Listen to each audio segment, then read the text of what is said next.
Hello everyone, বিমলাস ব্লগে তোমাদের সকলকে অনেক অনেক ওয়েলকাম আর স্বাগত।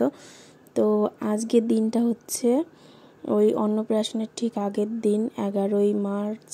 তো আজকে আমাদের বাড়িতে রাখা হয়েছে ভাগবত পাঠ, তো তারই শুরুয়াত এই যে।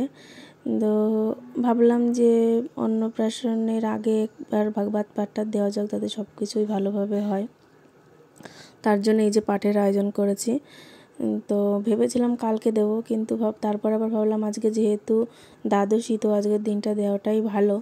আর কালকে হয়তো অনেক রকমের ঝামেলা থাকবে, ওই জন্যে আর কালকে করিনি, আজকে এই ব্যবস্থাটা করেছি। তো এখানে পাঠ করতে চলে এসেছে উনি, তো অলরেডি শুরুও হয়ে গেছে আর এখনও লোকজন এসে পৌঁছায়নি, কারণ আমরা যে টাইম দিয়েছিলাম সেই টাইমের অনেক আগেই ওই কাকু চলে এসেছে। তো এখানে শুরুও হয়ে গেছে। অ্যাকচুয়ালি আমাদের বাড়িতে কোনো কিছু করলে অনেক লোকজন হয়, কিন্তু প্রথমে ভেবেছিলাম যে এই কয়জন লোক, তারপরে আস্তে আস্তে অনেক সবাই এসেছিল। তো এখানে প্রসাদগুলো ওই তাড়াতাড়ি করে বানিয়ে গুছিয়ে টিপিয়ে নিয়েছি। তো আমাকে হেল্প করছে কাকিমা, কারণ বাড়িতে কেউ নেই, কিছুদিন পরেই আবার নামযজ্ঞ হবে আমাদের এখানে।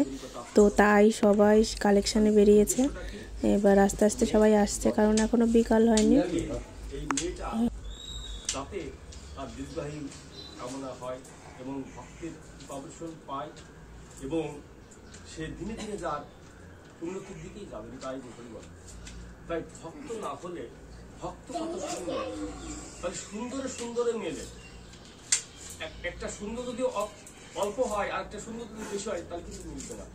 সুন্দরে তাহলে ভক্ত সঙ্গ, ভক্ত আমার মাতা পিতা, তাহলে ভক্ত সঙ্গ করলে কি হয়? আমরা এখানে আসছি, দিনে দিনে আমাদের দিনের আয়ু শেষ,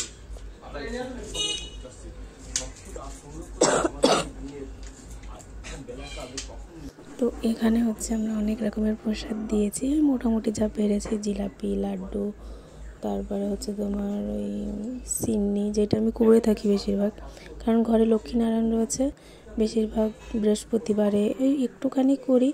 আর এই অনুষ্ঠান হলে আমি সিন্নিটা মাস্ট করি। আর বিভিন্ন রকমের ফল রয়েছে, ড্রাই ফ্রুট আছে। আর কালকে একা একা অনেক কষ্ট করে এগুলো একটু একটু সাজানোর চেষ্টা করেছি, যদিও আমি ভালো করে সাজাতে পারিনি, কারণ হচ্ছে যে ছোটো বাচ্চা বারবার ঘুম থেকে উঠে যাচ্ছে, আর ওই ঘুমের মাঝে মাঝে একটু একটু করেছি। আর এখানে দেখো মোটামুটি কাকিমারা সব আর মহিলারা সব এসেছে, আর একটু পরে তো পুরো ভরে যাবে, বাইরে দিয়েও ভরে যাবে, কারণ আস্তে আস্তে সব লোকজন আসছিল। সবাই টাইম মতো নিয়ে এসেছে, কিন্তু কাকু একটু আগেই চলে এসেছিল। যাই হোক, ভালোই হয়েছে আগে এসে, কারণ অনেকটা টাইম আমাদের বাড়িতে পাঠটা আমরা রাখতে পেরেছি ওনার জন্য।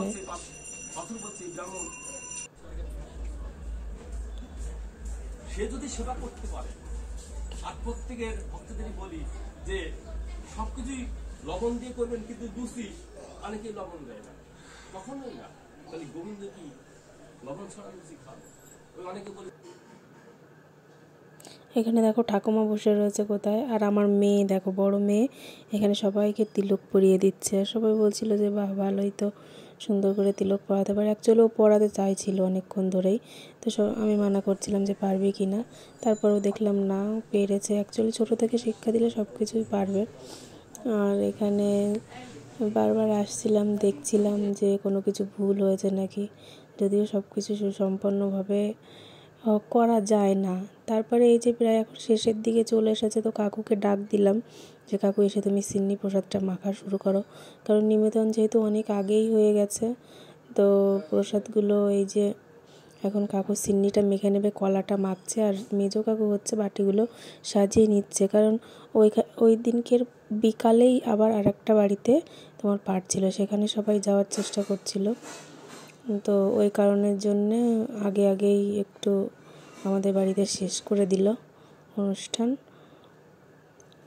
আর এখানে মেজো কাকু দেখো বাটি সাজিয়েই যাচ্ছে, কারণ তাড়াতাড়ি করে সবাইকে দেওয়া হবে, সবাই প্রসাদ পেয়ে আবার অন্য বাড়িতে যাবে।